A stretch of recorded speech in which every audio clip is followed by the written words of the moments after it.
We had made the Americanization of Emily together, a wonderful movie that we both adored working on. And we were both very young. It was only the second film that I ever did. Right after Mary Poppins, we made that movie. And we had done Victor Victoria. And this was our sort of third outing, really. One Special Night came about as a hodgepodge of things that one of those shows that started off as one thing, and then the writing didn't work, and then my husband was going to direct it, and then it didn't happen, and then I kind of felt I owed it to the network and so on. But ultimately, it was something I'm awfully happy to have done, because working with Jimmy again was heavenly, and that was a huge success. I believe it was more people saw that show that night than any in the whole year, or some crazy number like that. What was it about? It was about a lady whose husband had just died, and she was in mourning and very, very sad, and about a man. And they met at the hospital. She would go to the hospital occasionally and just sit in the room where her husband had passed away, just to sort of feel close to him. And he had a wife who was suffering from a terminal illness.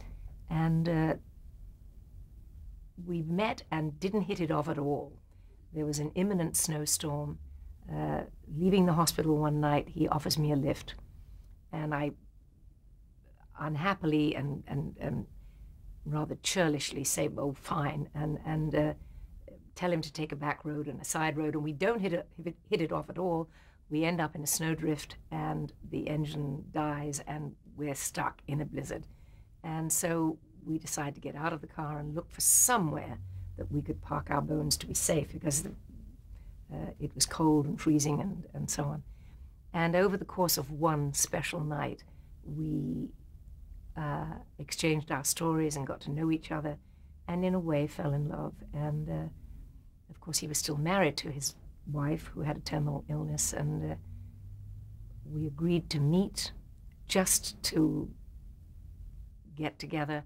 He never showed up, and of course I never knew it was the day that his wife was in terrible trouble. We did eventually meet, and we did eventually get together. So it was one of those wonderfully tear-jerky pieces that it was like a sort of novelette in a way, and we both loved doing it. It was a lot of shooting in a lot of cold weather, really cold weather. We shot it up in Canada, in Montreal, and there was one day when it was, I think we were shooting in minus 30 degrees or something weather, and I couldn't even move my lips outside in the fresh air. It was so cold I could hardly speak, and I believe a telecaster that morning had gone out with a glass of water, warm water, and thrown it up into the air for the viewers.